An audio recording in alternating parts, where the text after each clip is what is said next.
Hello students, welcome back to my channel. আজকে আমরা আবার করব ফিক্সড প্রিপোজিশন। তোমরা যারা আমার পার্ট 1 ভিডিওটা দেখোনি তারা দেখে নেবে। ফিক্সড প্রিপোজিশন হলো এমনই একটা টপিক যেখানে কি হয় যে বেশ কিছু ওয়ার্ড থাকে যেগুলো একটাই প্রিপোজিশন ব্যবহার করে, এটা যে কোনো সেন্টেন্সের ক্ষেত্রে হোক।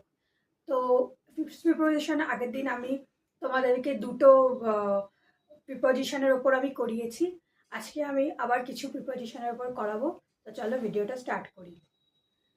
আচ্ছা, তো আজকে আমরা যেটা নিয়ে আরম্ভ করব সেটা হলো টু। টু মানে আমরা সবসময় ব্যবহার করি কোনো কিছু, ধরো ডিরেকশন বোঝাতে, কোনো কিছু তে বোঝাতে, কোনো কিছুর প্রতি বোঝাতে। তো আমরা বাংলায় এইভাবে এই কটা মিনিং জানি যে টু দিয়ে আমরা তে, কোনো কিছু তে বা কোনো কিছুর প্রতি বোঝাতে আমরা টু ব্যবহার করে থাকি। এছাড়াও আরও অনেক ওয়ার্ড আছে যেগুলো সবসময় টুকে সাথে নিয়ে চলে। তো আমরা চলো সেই ওয়ার্ডগুলো দেখে নিই।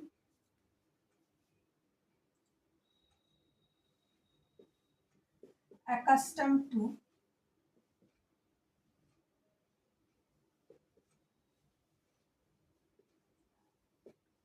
adapted to। আচ্ছা, অ্যাকাস্টেম টু মানে কি? কোনো কিছুর সঙ্গে মানিয়ে নেওয়া, পরিবেশের সঙ্গে মানিয়ে নেওয়া। সেইভাবে অ্যাডাপ্টেড টু মানেও তাই, কোনো জায়গা অনুসারে নিজেকে আর কি সেই আকার দেওয়া। ঠিক আছে, মানে সেই পরিবেশের সঙ্গে নিজেকে মানিয়ে নেওয়া। অ্যাকাস্টেম টু, অ্যাডাপ্টেড টু। আমরা সবসময় চেষ্টা করবো একটু মিনিং ধরে চলার, আর একটু মানে একই ধরনের মিনিং আছে এরকম কিছু ওয়ার্ড পরপর নিয়ে আসার, তাতে তোমাদের বুঝতে বা মনে রাখতে সুবিধা হয়। ঠিক যেমন অ্যাকাস্টম টু, অ্যাডাপ্টেড টু, কাছাকাছি মিনিং, পরিবেশের সঙ্গে মানিয়ে নেওয়া। নেক্সট চলো দেখি লয়াল টু। লয়াল মানে জানো, কোনো কিছুর প্রতি মানে দায়বদ্ধ থাকা, লয়াল টু।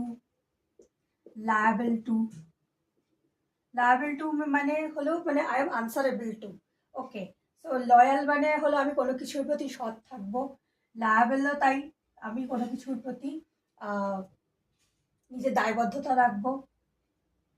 নেক্সট চলো দেখে নিই ডিভোটেড টু। ডিভোটেড মানে কি? কোনো কিছু নিষ্ঠার সঙ্গে করা, ডিভোটেড টু। আচ্ছা, নেক্সট হতে পারে, আচ্ছা, adapted to, accustom to, loyal to, liable to, devoted to, immune two.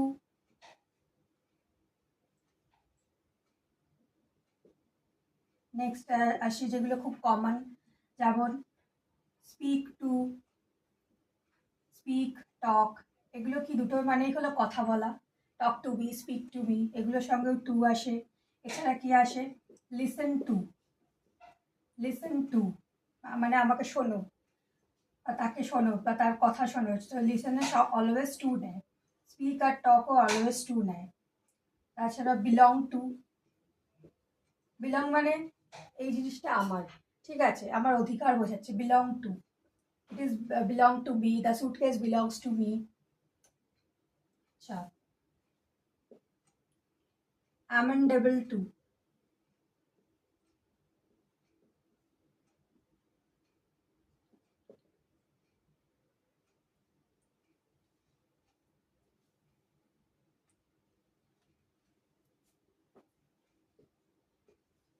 Contribute to, কোনো কিছুতে আমি কিছু দান করলাম, কোনো ফান্ড রেইজের ক্ষেত্রে আমি বা কাউকে হেল্প করার ক্ষেত্রে কিছু দান করলাম, তো কন্ট্রিবিউট টু। আচ্ছা, অ্যাডিক্টেড টু। অ্যাডিক্টেড মানে এটা হলো কোনো কিছু, ধরো যেমন হি is addicted to smoke, addicted to smoke বা অ্যাডিক্টেড, এটা আমি অ্যাডিক্টেডকে মানে নেগেটিভ হিসেবে নেব। এর আরেকটা মিনিং হয় যেটা আমি পজিটিভ হিসেবে নিতে পারি, যেটা হলো যেমন অ্যাট্রাক্টেড। অ্যাট্রাক্টেড টু, তাহলে অ্যাট্রাক্টেড মানে আকর্ষিত হওয়া, আর অ্যাডিক্টেড মানে হলো কি নেশাগ্রস্ত হওয়া। মানে অ্যাডিক্ট কি কোনো কিছু নেশার ক্ষেত্রে আমি ব্যবহার করি, যেমন he he is addicted to smoking. ঠিক আছে, তো এইভাবে আমি করতে পারি। আবার অ্যাট্রাক্টেড টু দ্য ড্রেস। ঠিক আছে, তো আমি এই ড্রেসটার প্রতি অ্যাট্রাক্টেড, আকর্ষিত। হুম, তাহলে একটা পজিটিভ ক্ষেত্রে ব্যবহার হচ্ছে, একটা নেগেটিভ ক্ষেত্রে, দুটোই কিন্তু আকর্ষণের কাজ করছে। নেক্সট হতে পারে অ্যালার্জিক টু। অ্যালার্জিক টু, ধরো কারো কোনো কিছুতে অ্যালার্জি আছে, তো সেক্ষেত্রে সে অ্যালার্জিক টু। ডাস্ট হতে পারে। আচ্ছা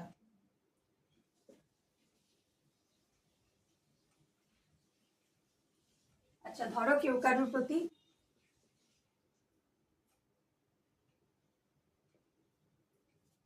অ্যাটাচ টু, অ্যাটাচ টু কেউ কারোর সঙ্গে লিঙ্কড রয়েছে, অ্যাটাচ টু, তাহলে এগুলো কি হচ্ছে, আমার একে অপরের প্রতি কোনো কিছু আকর্ষণ বোঝাচ্ছে, কোনোটা নেগেটিভ ক্ষেত্রে, কোনোটা পজিটিভ ক্ষেত্রে।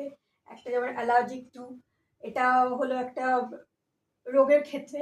অ্যাটাচ টু আমি কোনো কিছুর প্রতি মানে যুক্ত, ঠিক আছে, বা তার সঙ্গে আমার টাচ রয়েছে, সেই ব্যাপারটা হলো অ্যাটাচ টু। তাহলে টু দিয়ে বোঝা গেল আমরা এই এই ওয়ার্ডগুলোর সঙ্গে আমরা টু ব্যবহার করতে পারি। এছাড়াও আরও ওয়ার্ড হয় যেমন ইকুয়াল টু, এটাও খুব কমন। তাহলে টু দিয়ে আমরা এতগুলো ওয়ার্ড ব্যবহার করতে পারি। চলো এবার দেখে নিই নেক্সট আমাদের কি আছে প্রিপজিশন।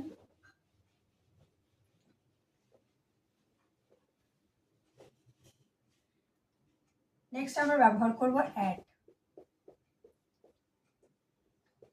আচ্ছা, অ্যাট আমরা জায়গার ক্ষেত্রে যদি বোঝাতে যাই, কোনো এক্স্যাক্ট প্লেস বোঝাতে, এক্স্যাক্ট প্লেস অর টাইম, এটা বোঝাতে আমরা অ্যাট ব্যবহার করে থাকি সাধারণত।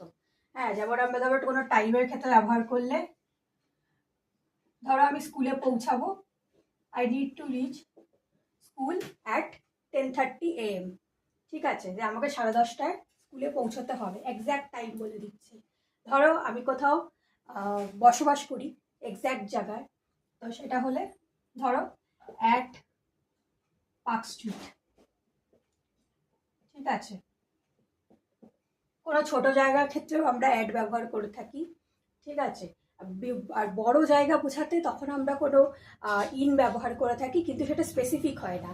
অ্যাট দিয়ে কি আমরা কোনো স্পেসিফিক জায়গাকে বোঝাবো আর স্পেসিফিক টাইমকে বোঝাবো, তা এইটা হলো প্রিপোজিশন হিসেবে অ্যাটের ব্যবহার।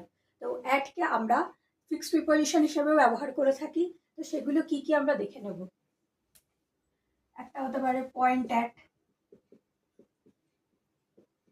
আমরা যখন কোনো কিছু পয়েন্ট অ্যাট করি, ঠিক আছে, পয়েন্টের সঙ্গে অ্যাটই আসে। আবার ধরো ম্যাপ পয়েন্টিং যখন করি তখন কিন্তু আমরা বলি point out the country, point out the state, ঠিক আছে, আমরা এইভাবে বলে থাকি। তো অ্যাটও হয়, আবার কিছু কিছু সময় আমরা আউটও ব্যবহার করে থাকি।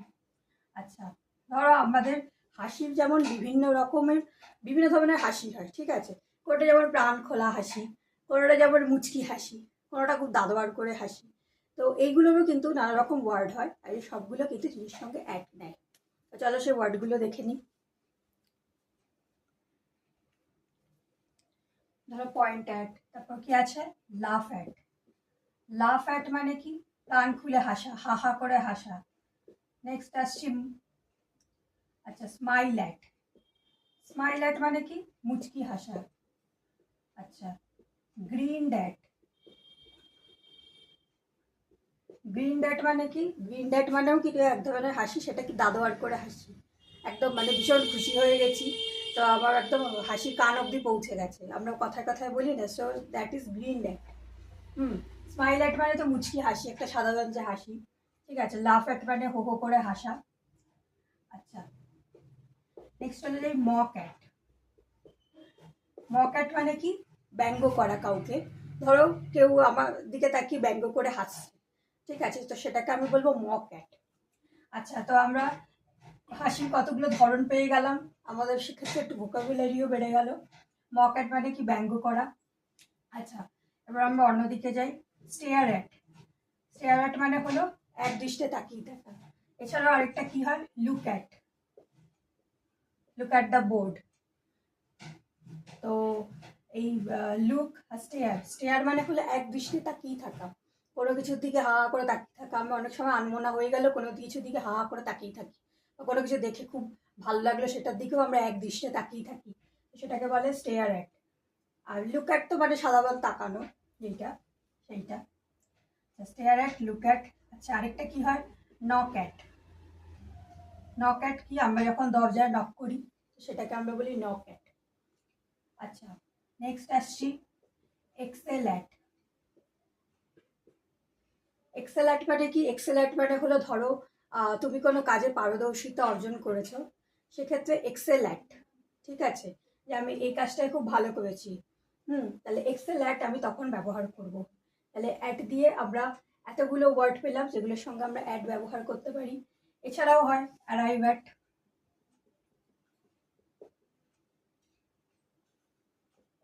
আমাদের অ্যারাইভ অ্যাট দ্য এয়ারপোর্ট, ঠিক আছে, তো অ্যারাইভ অ্যাট হয়।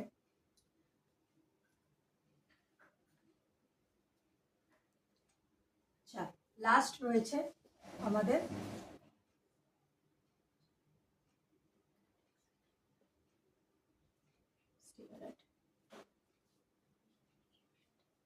M at. এম অ্যাট, ধরো কোনো কিছু আমি আমার লক্ষ্য রয়েছে যে আমি এই কাজটা করব, সো এইম অ্যাট, তো আমি এইটার প্রতি মানে আমার নজর স্থির বা লক্ষ্য স্থির, তো এইম অ্যাট। তো এই এতগুলো ওয়ার্ডের সঙ্গে আমরা অ্যাড ব্যবহার করতে পারি।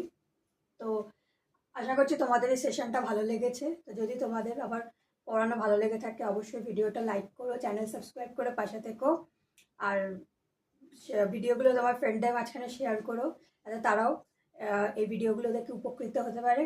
Thank you.